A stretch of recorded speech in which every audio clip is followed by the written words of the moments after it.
Everyone, अस्सलाम वालेकुम। This is me chef Urooba. तो आज मैं अपने किचन में बनाने जा रही हूँ बहुत ज़बरदस्त सी ब्राउनीज़, और ये बहुत ही ज़्यादा ज़बरदस्त बनती है। और आप जो है ये टी टाइम में भी बना सकते हैं और ये बच्चों को भी बनाकर दे सकते हैं आप। तो जो हमें इंग्रेडिएंट्स चाहिए वो ये हैं। मक्खन हमें चाहिए 100 ग्राम, डार्क चॉकलेट चाहिए 150 ग्राम, मैंने मैदा लिया है 3-4 कप, और मैंने पिसी हुई चीनी ली है तकरीबन 1 कप, 2 अंडे ले लिए, कॉर्नफ्लोर 2 टेबल स्पून और वनीला एसेंस लिया 1/4 टीस्पून।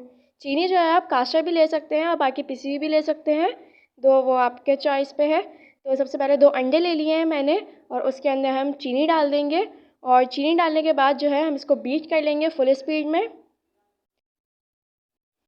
अच्छे से जो है इसको बीट कर लेंगे ताकि जब तक ये फ्लफ़ी ना हो जाए बिल्कुल, इतना हमें बीट करना है। और बिल्कुल वो जो चीनी है वो आपकी डो में जो है आपके बिल्कुल मिक्स हो जाए। अगर कास्टर है तो आप उसको और अच्छे से बीट करिएगा, कहीं दाने दाने मुंह में ना आए।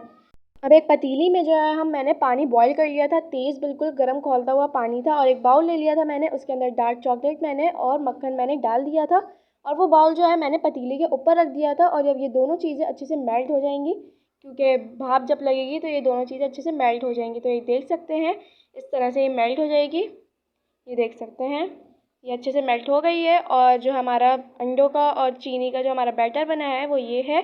इस तरह से हो जाना चाहिए आपका बैटर भी। तो जब ये बैटर तैयार हो जाएगा तो इसके अंदर जो है हम चॉकलेट और मक्खन का जो हमने सिरप सा बनाया है, जो हमने मेल्ट कराया है दोनों को, वो हम इसके अंदर डाल देंगे। सारा का सारा हम इसके अंदर डाल देंगे, और वनीला एसेंस डाल देंगे इसके अंदर तकरीबन 1/4 टीस्पून।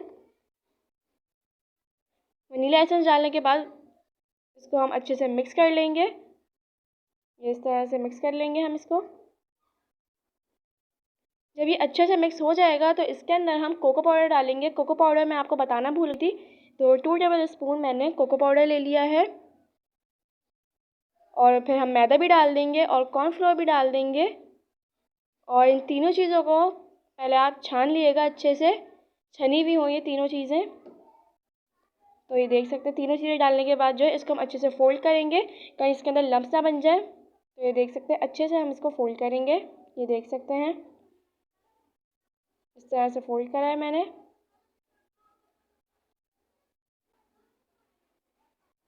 और अब एक सांचा लिया था, उसके अंदर मैंने पेपर रख दिया था और ऊपर से ग्रीस कर दिया था। अब इसके अंदर जो है ब्राउनी का हमने सारा बैटर डाल दिया है। पतीले को 15 मिनट पहले ही मैंने प्रीहीट कर दिया था। अब इसको हम रख देंगे तकरीबन 25 मिनट के लिए बेक होने के लिए। तो 25 मिनट के बाद जो है ये कितनी अच्छी बेक हो गई थी, ये आप ख़ुद भी देख सकते हैं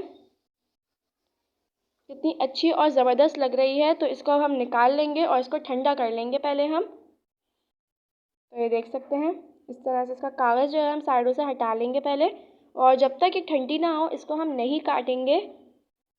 इसको ठंडा होने के बाद ही हम जो है काटेंगे। तो आप ये देख सकते हैं कितने अच्छे क्रैक्स भी पड़े हैं मेरी ब्राउनी पे। तो अब जो है हम इसकी कटिंग कर लेंगे।